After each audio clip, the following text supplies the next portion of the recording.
మీలో ఎంతమందికి సోయా కూరలో హెల్త్ బెనిఫిట్స్ ఉన్నాయని తెలుసు? ఒకవేళ తెలియకపోయినా ఏం ప్రాబ్లం లేదు. ఇప్పుడు నేను మీకు చెప్తున్నాను.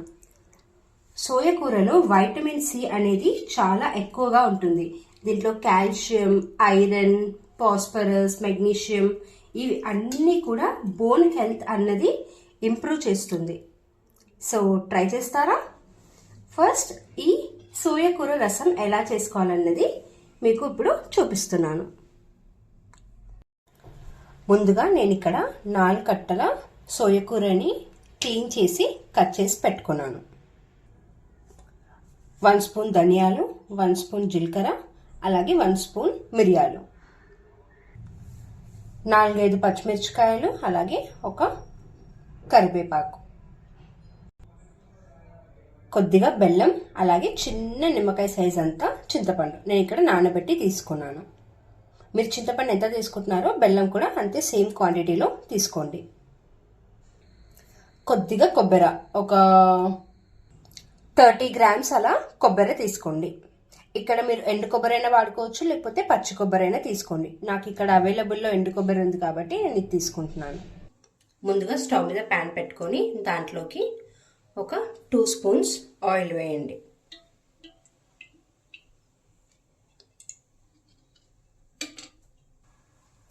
ఫస్ట్ ధనియాలు, జీలకర్ర రెండు కూడా వేయించుకోవాలి.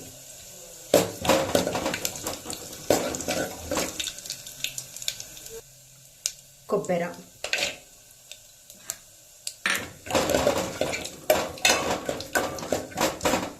ఇప్పుడు మనం క్లీన్ చేసి పెట్టుకున్న సోయా కూరని యాడ్ చేయాలి.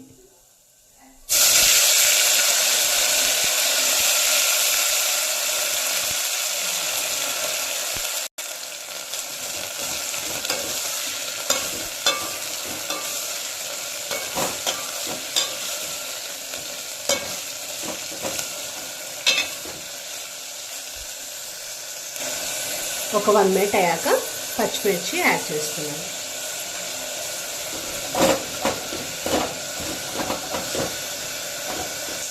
ఇప్పుడు లో ఫ్లేమ్లో అలా ఒక 3 మినిట్స్ అలా ఉడికించుకోండి.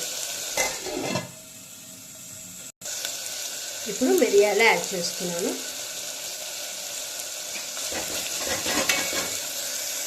ఇప్పుడు లో ఫ్లేమ్లో పెట్టి ఇలాగే ఒక 2 మినిట్స్ వదిలేయండి. ఇప్పుడు 2 మినిట్స్ తర్వాత ఇది పూర్తిగా చల్లారాక దీన్ని మిక్సీలో వేసి మెత్తగా గ్రైండ్ చేసుకోవాలి.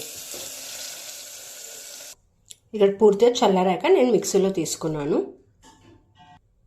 నేను ఇక్కడ ఒక 2 స్పూన్స్ అలా వాటర్ పోసుకొని కొంచెం గ్రైండ్ చేసుకున్నాను. ఇప్పుడు అదే ప్యాన్లోకి ఒక 1 స్పూన్ అలా ఆయిల్ తీసుకోండి, సరిపోతుంది.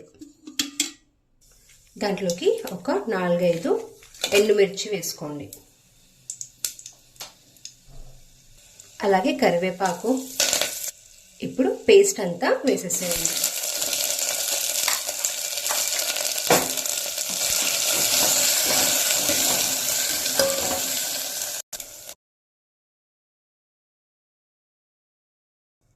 ఒక చిన్న గ్లాస్తో అలా ఒక 3 గ్లాసెస్ నేను ఇక్కడ వాటర్ తీసుకున్నాను. ఇప్పుడు దీంట్లోకి సాల్ట్, చింతపండు రసం, అలాగే బెల్లం వేసి ఒక 5 నిమిషాలు అలా మరిగించుకోవాలి.